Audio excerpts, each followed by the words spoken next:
I'm Megan Ronnie, Business Support Manager at CeeD's, and I'm currently leading our Cyber Resilience and Manufacturing initiative. The team at CeeD are excited to share our cyber best practice video capturing top tips, industry experience, and expert advice about cyber resilience across engineering and manufacturing. This initiative is a reflection of CeeD's strong partnerships with Scottish Government and Cyber Scotland.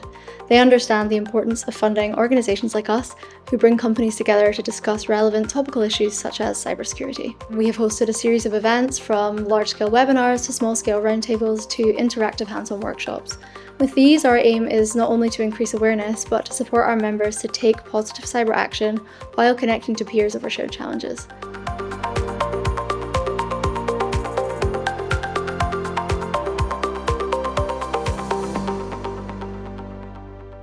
Operational technology, OT, and information technology, IT, are both parts of cybersecurity, both crucial parts, but quite different in how you approach them. IT deals with mostly software and data, whereas OT is actually industrial manufacturing.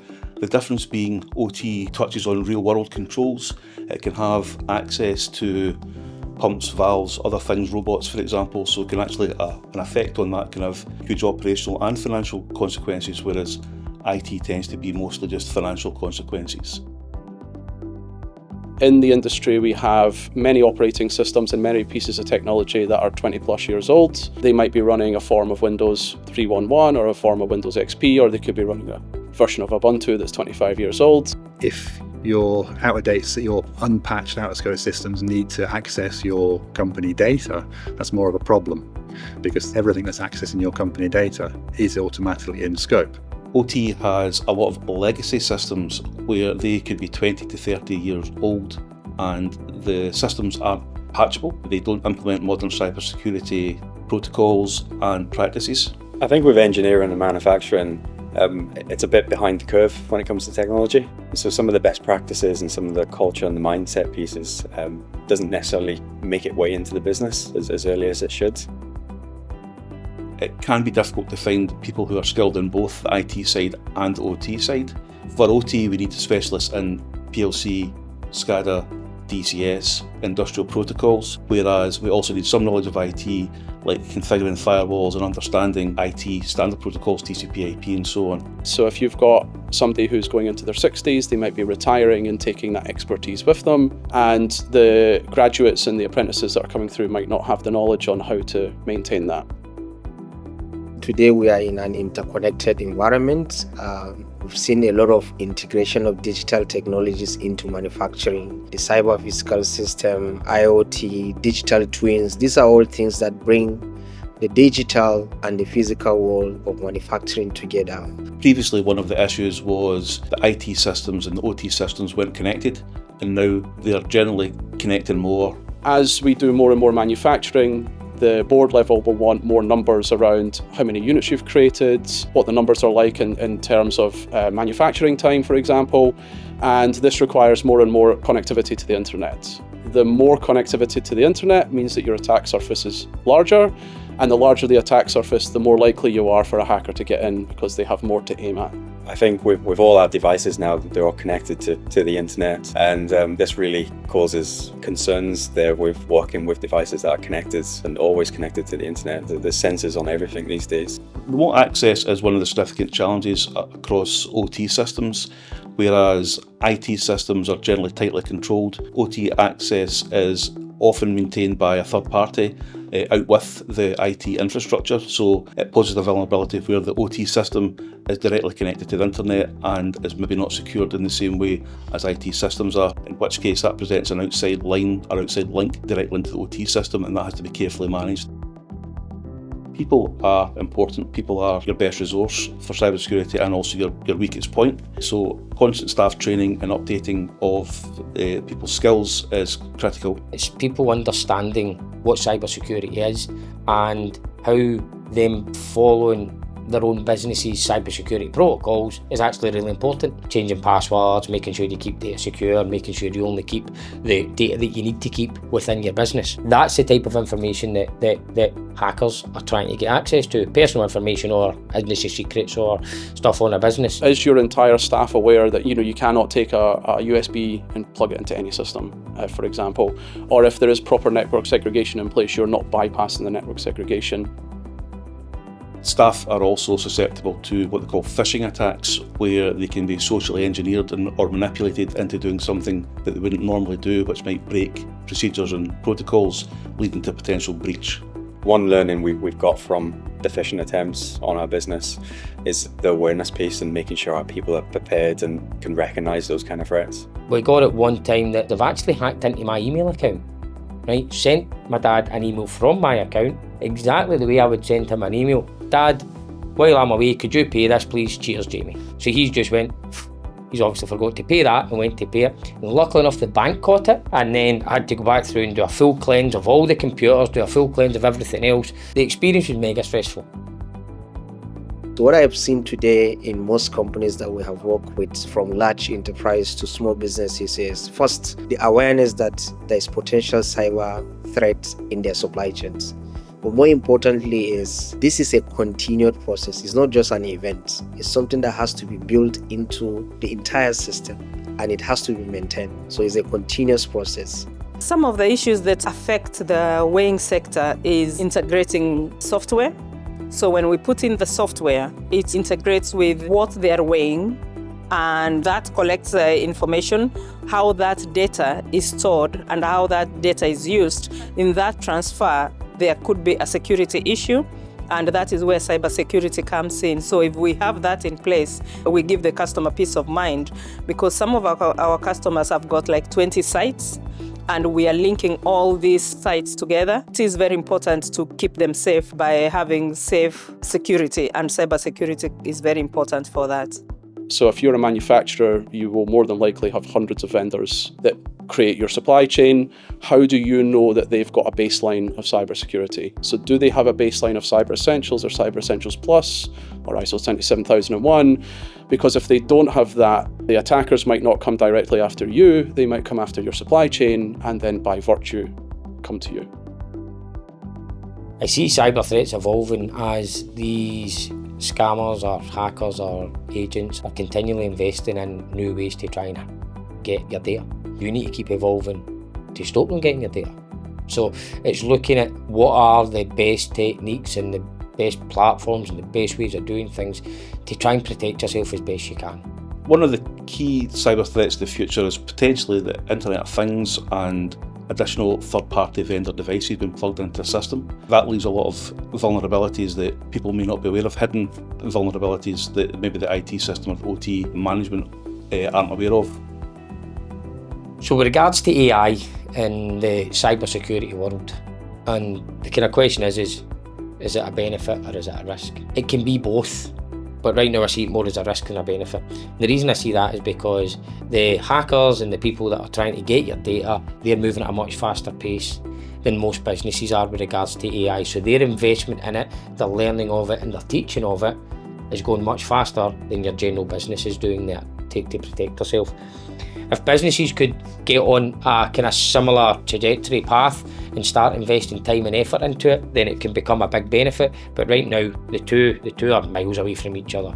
The rise of AI is a definite threat in the world of cybersecurity for the future. The rise of deep fakes. Now, previously before, this was purely text-based, where it could impersonate someone's style of writing. It also now leads to video and voice impersonation, which can be extremely convincing. We've got a number of businesses who traditionally just worked with their hands and done everything in the manual side of things, whereas when they can start using the power of AI and the digital and the cyber side of things, it just makes their business that much more profitable, one, but two, more attractive to future clients as well.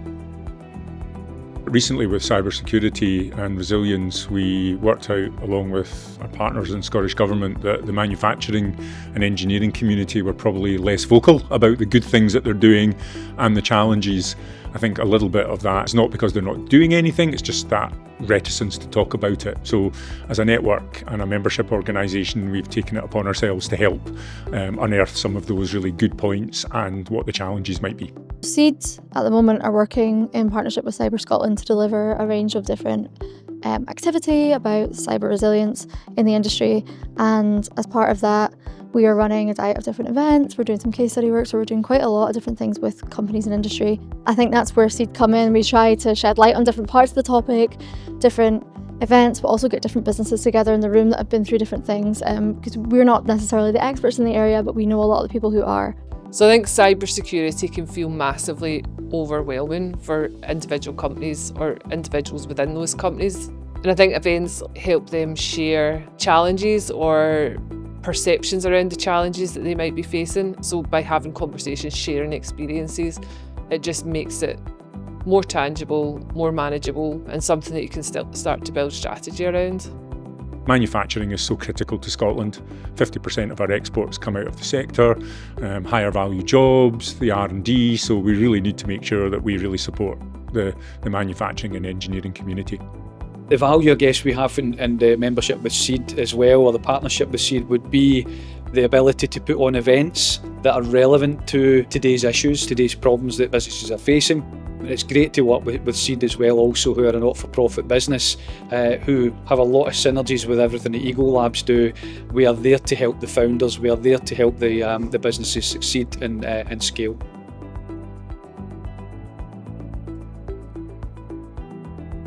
I think the manufacturing and engineering community really need to take this very seriously. Every time you increase your productivity through digital, you become even more susceptible. There's some quite widely available reports about the risks that are particular to manufacturing and what they might look like. So looking at the data, where your vulnerabilities are, what is actually the biggest risk to you, what's critical to your business. Look at producing a document along the lines of what we have, the Cybersecurity Governance Framework document. And this lists all of our cyber policies, procedures and systems that we have in place, and also the ones that we don't have yet. And it's our roadmap to where we're going to be going in the future, as well as where we are now. I think the biggest barrier these days is the mindset around security culture. It's really important to have that investment up front to make sure you protect your operations, you protect your people and ultimately your customers. Especially with operations, it's critical for businesses to keep ahead of that and keep ahead of the curve. A day lost can be hundreds of thousands of pounds in revenue, so it's really important to make that commitment up front and to invest in cyber awareness and technology. I would recommend that if businesses don't have an internal IT team or an internal cyber security team, sub it out to somebody that knows what they're talking about until such time as your business is at a stage you can afford to have the skill in-house. Every single business out there needs to think about this. Right? This isn't a nice to have anymore. You need to make sure you're on top of things. Make sure that the proper network segregation is in place. The better the network is segregated between sort of the IT level and the OT level. If there is an attack to happen, say at the corporate level, the IT level, then you can segregate between IT and OT and make sure that your manufacturing process still continues. You might not have the proper numbers, but at least your control systems are still functioning the way they should. So quite often the cybersecurity patch may be pushed in favour of production. So production is king in a lot of industries. Uptime is critical, but implementing a cybersecurity patch to mitigate risk is important. In terms of outdated technology, it might not be viable for you to update and do some patch management with that technology. Maybe it hasn't been updated for 5, 10 or 15 years, but there could be some sort of segregation that you can put with the outdated technology so that it doesn't touch other parts of your control network. Probably one of the first things that you should be looking at is, depending on the size of the business, perhaps implementing a regulated framework like IEC 62443. Staff training is critical, and having instant responses and plans for if and when something does go wrong, and good backups. To get the conversation started with your management team, if you can get them to sign off on a process like we had, the cybersecurity maturity assessment or penetration testing, the results from those reports, they identify all of your weaknesses that you have in your systems, and that's a very good place to start in showing them where you are and what you need to do. If you have a supply chain, let's make sure that they have a proper credential such as Cyber Essentials or Cyber Essentials Plus or ISO 27001. That way that you can be sure that when they come into your supply chain, they have at least a baseline security. Businesses that are within manufacturing and engineering space need to understand that today it is no longer about data protection, but it's about operational capabilities and uninterrupted supply chain for whatever you do. So build this into your own procurement plan, not just an IT policy. The feedback we're having from investors in particular is they're looking for businesses who have thought about future-proofing, especially. Future-proofing the business is actually embracing AI and all the changes that are coming along with it and understanding what AI is, firstly, and what it means to your business. And if you can just pivot your business in that way to attract investors, it gives them that good bit more confidence in investing in the business. They need to know to like the person, but they also need to know that the business is actually future-proofed. Cyber resilience in supply chain within manufacturing and engineering should be a strategic element of how business think about maintaining and expanding their operations. There is nothing like honest mistake when it comes to cyber threats, and we have to act now. With the best will in the world and the best practices, you may still be vulnerable, you may still get a cyber breach, so you need to have a plan to deal with that. Disaster recovery and backup plans are critical.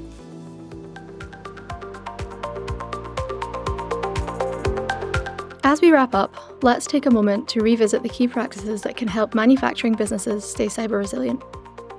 First, keeping your systems and software up to date is one of the simplest yet most powerful defenses against threats. And don't forget the importance of regular data backups. These can be a lifeline in the event of an attack. Strong passwords and multi-factor authentication are essential for protecting access, while properly configured firewalls and antivirus tools help secure your network's perimeter. Planning for incidents and testing those plans ensures you're not caught off guard. And when it comes to your supply chain, remember, your security is only as strong as your weakest link. Cyber risks should be treated like any other business risk, with clear strategies built into your continuity planning. That means it is vital to have board-level oversight and ongoing staff education. Achieving a recognised cybersecurity accreditation, like Cyber Essentials, can also boost your resilience and reassure partners and customers. For manufacturers, it's especially important to protect operational technology, monitor for unusual activity, and limit access to only what's necessary. Taking any of these steps will help increase your cyber resilience and give you the best chance of protecting what's important. CeeD are proud to be delivering this programme, strengthening cyber awareness and positive action throughout our membership and beyond. We know that this is just the tip of the iceberg with so much left unexplored. We are keen to continue this journey and welcome further opportunities to make even more of a difference. So please do get in touch with us if you'd like to work together to further enhance cyber resilience across our industry.